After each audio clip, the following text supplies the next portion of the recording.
Everyone tells you what to do and what's good for you. They don't want you to find your own answers. They want you to believe theirs. Then let me guess. You want me to believe yours? No. I want you to stop gathering information from outside yourself and start gathering it from the inside. People are afraid of what's inside. And that's the only place they're ever gonna find what they need. When I was a kid, my father put me in boxing camp. Middle of summer, 90 degrees. Every day, after sparring in that, they'd make you do 100 laps and 50 pull-ups. They'd push you until you either threw up or passed out or both. Anyone could leave at any point. All you had to do was quit. And let me guess, you didn't quit. I quit every goddamn day. I just never said it out loud. Because no way was I going to give them the satisfaction of breaking me. Know all that stuff that you're avoiding, all the problems you don't want to fix, the conversations you don't want to have? That is why you are not where you want to be. Everything you want is on the other side of the shit you are avoiding. The body you want is on the other side of a whole lot of days spent in the gym that you just don't want to spend. The problem isn't not knowing what to do. The problem is doing it. That is the separating factor. All the people you want to be, they are doers. You, on the other hand, you're a wanter, a wisher, a dreamer, a thinker, a talker, and those people don't get shit. So until you start doing some doing, nothing's gonna change. I love this game. I live this game. There's 1,000 other guys waiting in the wings who are obsessed with this game. Obsession's gonna be talent every time. You got all the talent in the world, but are you obsessed? Is it all you ever think about? Let's face it, it's you against you out there. The chronic excuse maker. How do you stop making excuses? This is actually pretty simple. And I said it the other day, and you have to realize, you have to know, you have to accept that all your excuses are lies. They are lies, all of them. You don't have time. That's a lie. You don't have support. That's a lie.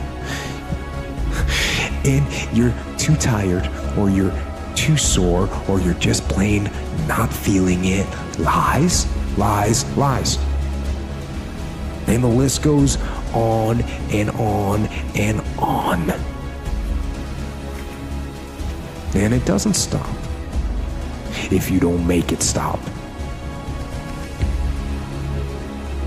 What is my life going to look like if I do not do what it is I know I need to do? And the answer is going to be frustration, disappointment, regret, and bitterness over the course of your life. So you have to understand, if you don't go do what it is that you know you're supposed to do, and you don't become what it is you know you can become, eventually you're going to come to a point in life where you're pissed off and you won't have the time back to go back and redo it. Sit on your bed one day and ask yourself, what remarkably stupid things am I doing on a regular basis to absolutely screw up my life? And if you actually ask that question, but you have to want to know the answer, right? Because that's actually what asking the question means. It doesn't mean just mouthing the words. It means you have to decide that you want to know. You'll figure that's out so fast it'll make your hair curl. What would happen if you consulted yourself about the best possible outcome for you? You might get an answer. There's a voice that guides you through life. But sometimes it's guiding you in a direction that you don't want to go. That's usually the right place to go. It's that uncomfortable place. So that voice is always talking to me, but we don't listen to it. I listen to it.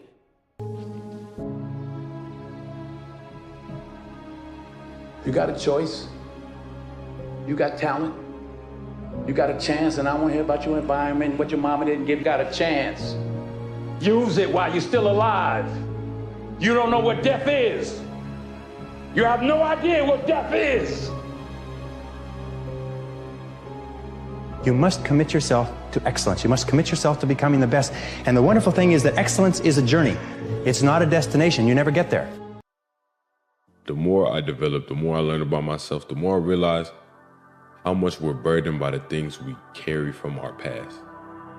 And in saying that, I mean that if you keep carrying old bricks, you'll build the same house. if you keep carrying the past with you, if you keep taking who you used to be, that anxiety of the past, that anxiety of your previous self, you'll continue to keep being that person.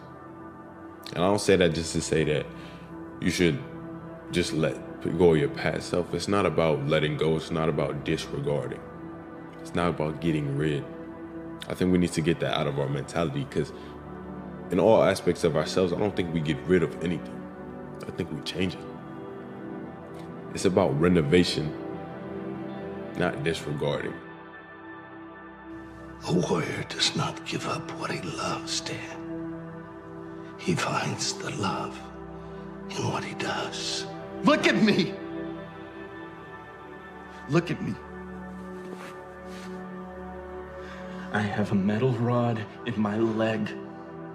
A warrior's not about perfection, or victory, or invulnerability. He's about absolute vulnerability. That's the only true courage. What kind of training you think I could do? I just had an accident. The accident is your training. Life is choice. You can choose to be a victim or anything else you'd like to be. Just ignore what happened to me? A warrior acts, only a fool reacts. What if I can't do it? That's the future. Throw it out. Well, how would we start? There is no starting or stopping. Only doing. Trying to get to this next level without, as my brethren says, without the next level finding us. You know, it's like life is peaks and valleys. And some people think that some people explain that as good times, bad times, but I actually think it's learning or let's say learning mastership, okay? Or study mastership. I went from the top of one mountain. I mastered something.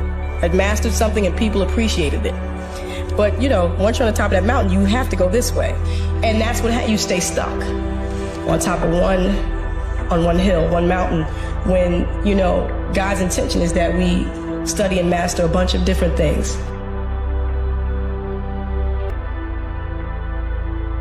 I don't know who needs to hear this, but do not set a goal for 2025 if you cannot answer yes to 3 of these 5 questions. Question 1. Am I actually prepared for the guaranteed discomfort that comes with success, or am I deceiving myself? 2.